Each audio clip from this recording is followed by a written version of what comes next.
Un tema apasionante que no se podía ni plantear en sueños en los 80, que fue cuando yo, me fui empezando a introducir en la psiquiatría hasta que finalmente me formé, es la relación entre los cambios que se producen a nivel de la psicoterapia o las acciones que se producen en la psicoterapia y los cambios que se producen en el interior del cerebro. Era evidente que tarde o temprano íbamos a llegar a este momento porque cuando la psicoterapia actúa de manera eficaz, produce cambios interiores que son más o menos permanentes. Esto es una de las grandes ventajas respecto a los fármacos. Entonces, la pregunta es, ¿cuáles son esos cambios?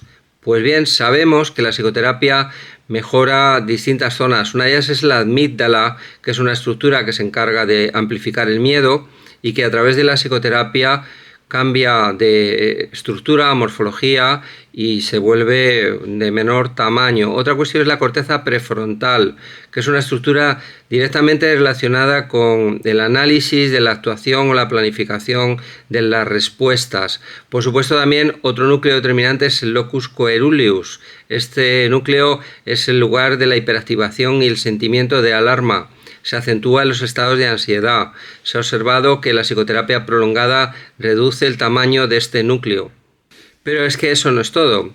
Hay gente que se ha dedicado a ver si existen unos cambios morfológicos en el cerebro como consecuencia de la psicoterapia y se ha observado que existe una especie de regeneración neuronal o una nueva plasticidad en determinadas regiones que son indicativas que ha existido un cambio. Es decir, el cerebro no es una caja inamovible y cerrada que ya no conocemos, no, sabemos que está en pleno cambio, particularmente en individuos jóvenes, y es susceptible de reorganizarse.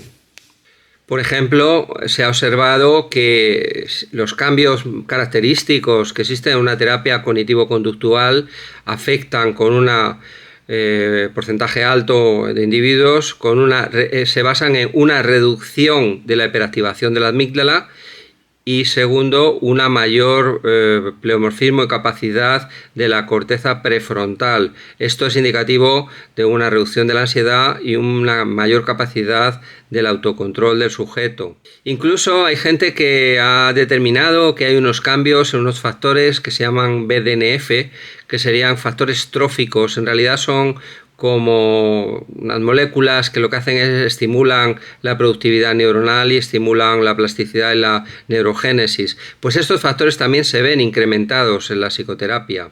Por último, y esto es muy importante, hay quien ha determinado también un incremento del volumen del hipocampo. Sabemos en estudios realizados en depresiones crónicas y en psicosis tipo esquizofrenia que hay una problemática común en las personas con problemas afectivos que se basa en una reducción del tamaño de una zona del cerebro que se llama el hipocampo. Pues bien, en la psicoterapia se ha observado que el tamaño del hipocampo aumenta y puede acercarse a niveles previos a la misma, lo cual es indicativo de realmente una resolución de los problemas emocionales en gran medida.